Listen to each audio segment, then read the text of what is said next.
muchas gracias por estar en sintonía con nosotros en este espacio de Charlando con de Abimex News.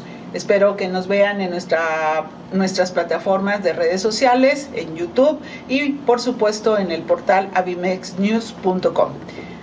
Hoy tengo la gran oportunidad de platicar con la doctora Lourdes López. Muchas gracias por estar con nosotros.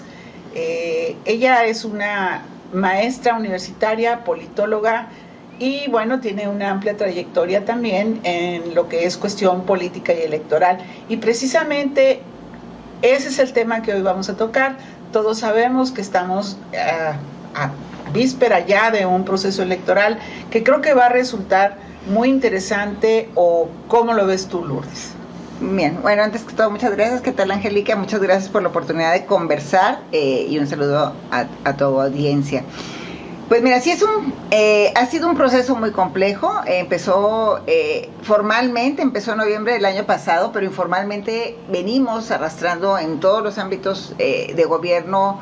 Todos los cargos de elección popular que se disputan han estado visibilizados desde prácticamente todo el año pasado. Desde el 2023 ya sentíamos la presión de las elecciones y pues quisiera decirlo de una manera que ojalá que no se oiga feo, pero qué bueno que ya se va a acabar. Qué bueno que estamos a unos cuantos días, menos de 2 semanas de la jornada electoral, pero que van a venir otros días más intensos. Ahí es donde, si me preguntas cómo lo veo yo, pues bueno, creo que dependiendo del nivel de gobierno en el que nos ubiquemos, la intensidad será distinta. ¿Y a qué me refiero? Si bien las elecciones son una competencia, no todas las elecciones, no todos los cargos de elección popular están igualmente competidos. Y cuando las posibilidades de que haya un resultado cerrado entre al menos 2 fuerzas políticas se materializan, pues entonces lo que vemos en las elecciones no es nada comparado con lo que podemos ver en el proceso postelectoral. Y yo me preocuparía ahorita ya más por esa etapa que por la culminación de la jornada. Por lo que interpreto, entonces consideras tú que muchas de las elecciones que son ciudadanas van a terminar dándose al candidato ganador en los tribunales. Yo creo que sí habrá en algunos casos, de hecho ya existe la intención, se está pavimentando el camino para que así sea, para que alguna de las elecciones, sobre todo las locales, culminen, se definan en un tribunal. Y eso pues habla mal de nuestra democracia electoral, porque las elecciones, como tú bien dices, son ciudadanas.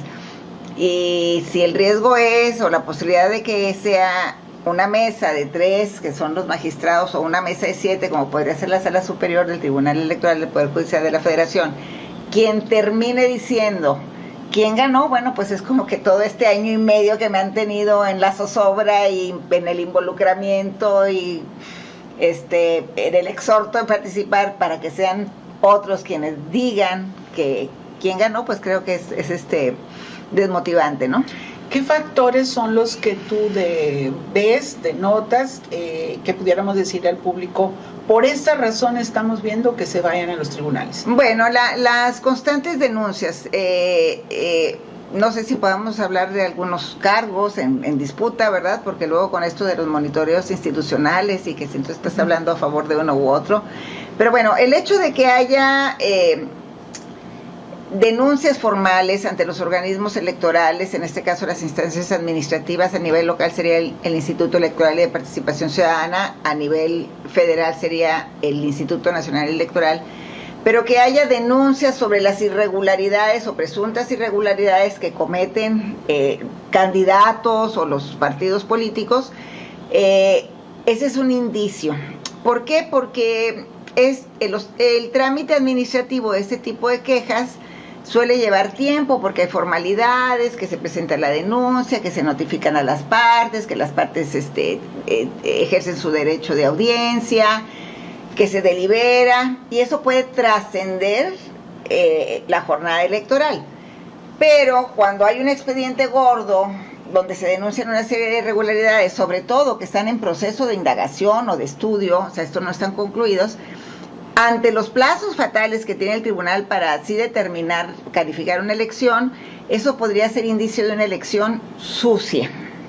Mira nada más cuántas irregularidades hay, creo que, no sé, hay más de 1000 quejas ahorita en el Instituto Electoral de Participación Ciudadana, y van y vienen, o sea, no, aquí no hay buenos ni malos, ni santos ni diablos, o sea, que hay intereses, entonces denuncias de aquí para allá y denuncias de allá para acá, y eso hace que los expedientes de una elección que eventualmente el tribunal tiene que considerar para calificar que se cumplieron los principios de certeza, imparcialidad, objetividad, legalidad, etcétera, pudieran abultar. ¿Cuál es la mejor vacuna que tienen los partidos políticos para evitar que esto ocurra? Pues que el resultado entre el primero y el segundo lugar sea lo suficientemente amplio como para que, aunque haya anomalías, la ley prevé que en un número determinado de casillas o de secciones electorales, si hay irregularidades, se van anulando, que es una estrategia que han seguido partidos políticos, pero que aunque haya anomalías, pues el resultado pudiera ser irreversible. Y esa es una ruta. Quito casillas aquí, le quito acá, a mí no me perjudican, le tumbo votos a mi adversario y modifico el resultado. Pero el riesgo más grande es que toda la elección se anule y que se reedite el proceso electoral, y ya sabemos que en esas cuestiones pues es como una segunda vuelta donde solamente concurren los que están muy muy interesados. O sea, la gente se cansa. La gente se cansa, la gente se decepciona. Y ya no asiste. Y entonces, bueno, las elecciones se resuelven de acuerdo a las leyes mexicanas, nuestras leyes electorales, así fueran 3 personas a votar, la elección es válida. No tenemos en México una cuota mínima de participación, como sí ocurre en otras democracias, que prevén que si, por ejemplo, no vote el 50% de los ciudadanos en aptitud de hacerlo, entonces esa elección no es válida. En el caso mexicano, el principio que rige es predominantemente mayoritario, pero además es una mayoría relativa, no tenemos el mecanismo de garantizar que quien obtenga el triunfo electoral lo haga respaldado por la mitad más uno de los votos recibidos. Aquí es el que reciba más votos frente a todos los demás, es el que gana la elección, aunque ese número total de votos no represente la mayoría de los votos. Entonces, y así ha sucedido, perdóname, así ha sucedido en algunas elecciones pasadas. Claro. No solamente en Nuevo León, o sea, en casos muy sonados precisamente ha sido pues la Monterrey, elección, Guadalupe. en la ciudad, la elección presidencial del 2006, efectivamente gana Felipe Calderón, pero su segundo lugar le pisa los talones, y si se sumaran los votos de todos los que perdieron, pues habrían rebasado con mucho el primer lugar, pero esas son las reglas. Y en el caso de los municipios, como tú bien señalas,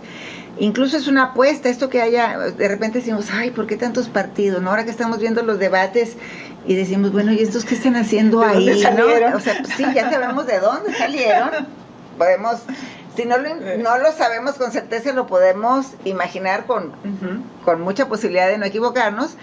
Esa atomización de la participación, pues para esa causa abona. ¿Por qué? Porque hace más barato el triunfo electoral de algunos. También lo que hace más barato el triunfo electoral es el abstencionismo, porque en términos, en números relativos o en términos porcentuales, por decirlo como más adecuadamente, entonces no es lo mismo tener el 30% de los votos y solamente van 50 a tener el 30% de los votos y van 100. O sea, que haya más participación electoral eleva la dificultad para un partido para definir el triunfo, pero además para mantener sus prerrogativas, que eso es también lo que les interesa a muchos. Hay varios partidos, conocemos algunos, que no les interesa ganar una elección, solamente les interesa estar vivos en la competencia, porque esa es una oportunidad de, pues, teniendo unos cuantos diputados, coaligándose ahí con quien los quiera levantar, pues tienen acceso a un financiamiento del Estado, que pues es bastante, nada despreciable. Que lo sigamos manteniendo. Por supuesto que sí. Entonces digo, eso es, no es casual, ¿verdad? Esto no es casual, y lo usan los partidos políticos ya, pues como tú bien dices, ha ocurrido más de una vez en distintos municipios, incluso a nivel federal. El caso es que ya lo hacen muy bien. porque ya es una práctica recurrente.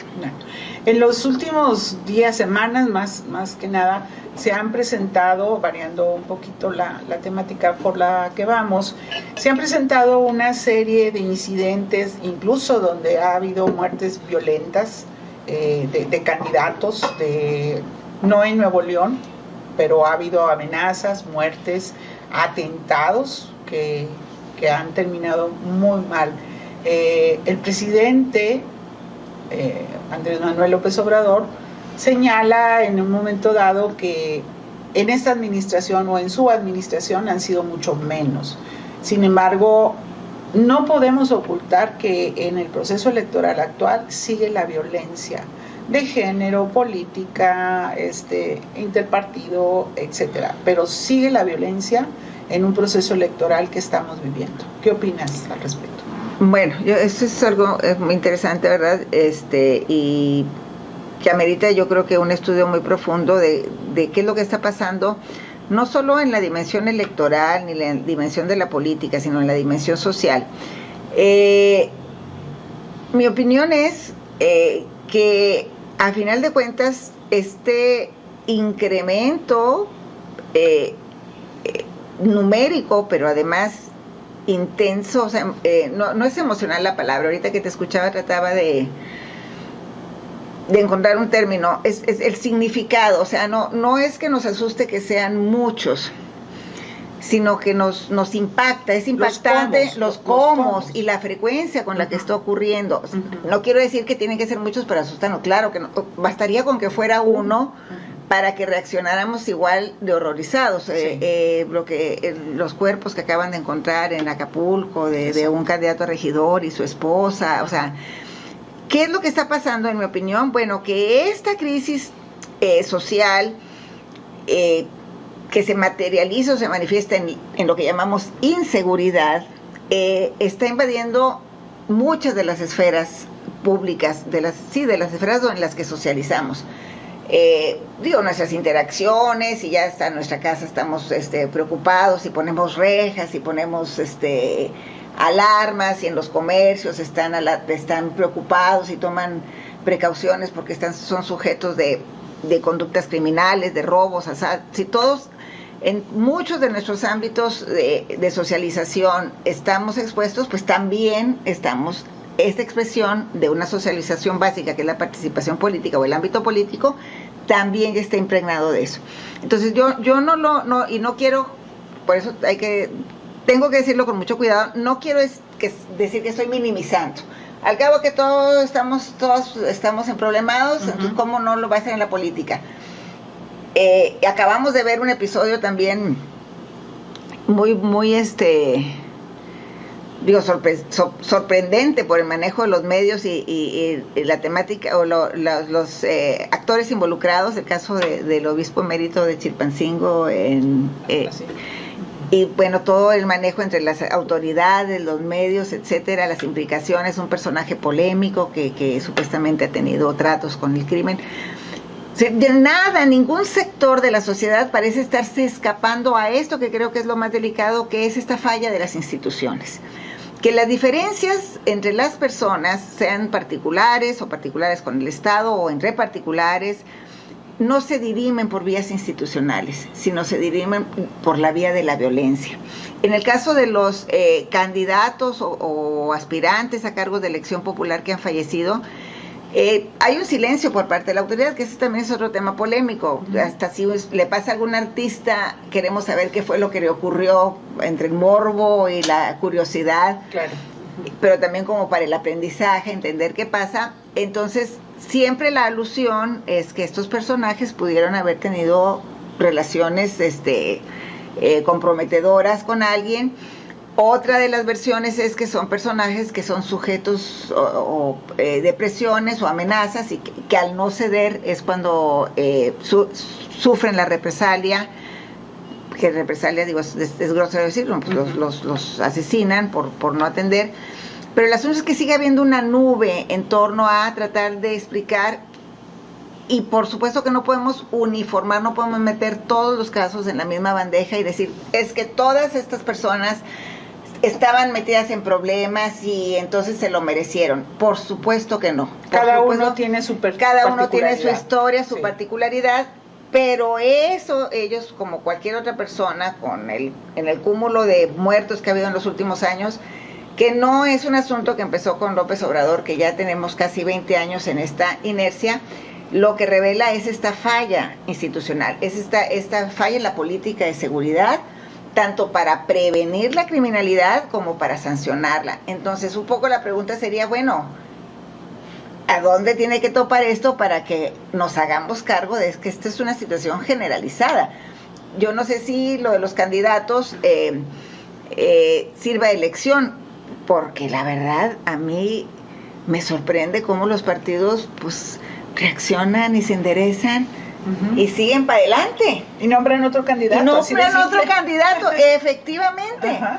Entonces es bueno, pues aquí a final de cuentas, ¿quién es el que se está beneficiando con eso, no? Entonces es un caso muy, muy delicado, yo creo, y que abona en otra cosa que es tremenda para nuestra sociedad, y que es la normalización. Que ya va a llegar el momento, pues ya llevamos de ahí estamos contándolos día por día, se están acumulando, llega un momento en que ya ni notas de prensa sean, y que bueno, no podemos ni siquiera tampoco medir si hay un efecto electoral. Esto es, que el sentido de la votación se modificó. Digo, voy a hacer una comparación escandalosa, pero bueno, aquel asesinato de Luis Donaldo Colosio, que bueno, propició una integración o un respaldo institucional ante la presunción de la inestabilidad. Pues estamos hablando de otro régimen político, estamos hablando de otras condiciones completamente diferente. Partiendo de este tema de la inseguridad, precisamente por el manejo que se ha dado en medios, es un amarillismo total, es algo muy... la forma en que, por desgracia, los medios describimos cómo fueron las cosas, cómo se suscitaron, pues no deja de sembrar cierto temor o cierta prevención, digámoslo de alguna manera, para que el votante en un momento diga, pues no voy a votar, no vaya a ser que algo suceda, no vaya a ser que me vaya a ver involucrado en una situación de riesgo. Hay que hacer también la diferencia que este tipo de sucesos no se han presentado tanto en la zona norte del país, más bien son de la zona sur, que eso es una realidad también. Sí. Pero bajo de partir de ahí, de la inseguridad que se ha presentado, ¿qué debemos hacer los ciudadanos? O sea, para que realmente se cumpla ese requisito, que digas tú que el problema de la inseguridad, no solamente en el proceso electoral, sino en general, el problema de la inseguridad se resuelva vía institucional. Yo creo que pocas oportunidades son tan públicas, tan visibles y tan seguras como una fiesta cívica que es una elección.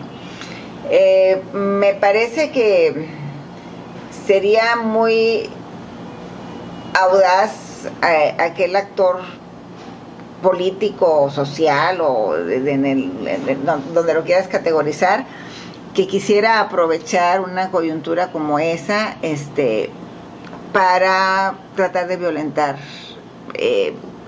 la paz y la estabilidad.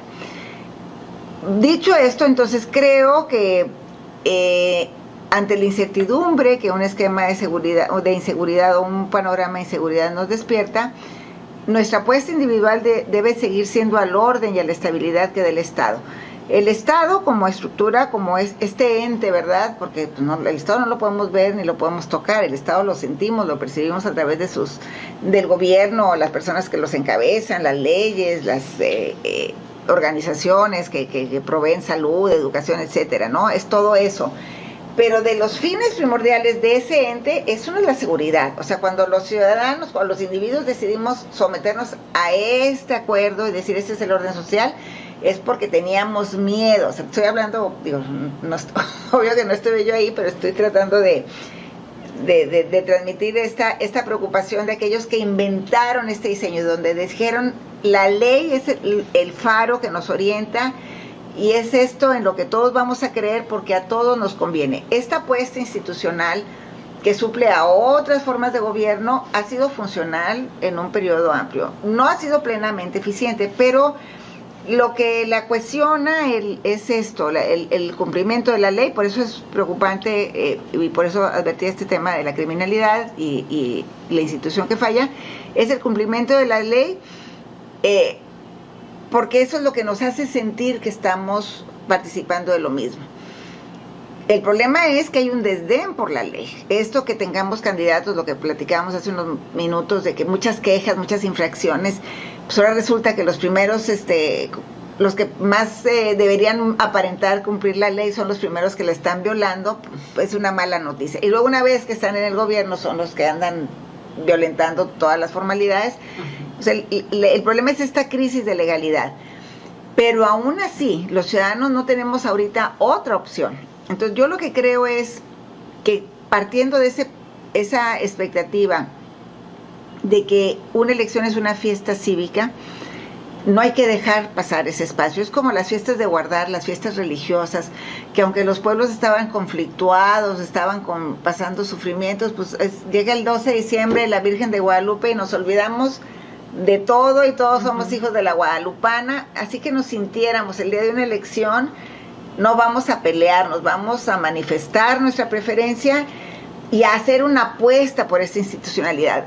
Porque si los gobiernos que lleguen o los diputados que se elijan son solamente electos por el 40% de la población o por el 45%, no van a tener legitimidad. Y entonces sí, todos estos actores a los que atribuimos el clima de inseguridad, pues van a decir, no hay quien nos ponga un límite. Entonces yo creo que la única manera de contenerlos es expresándonos, por supuesto en las urnas. No importa que nuestro candidato no gane, pero sí importa que se vea que somos muchos los que estamos haciendo esta apuesta por la institucionalidad.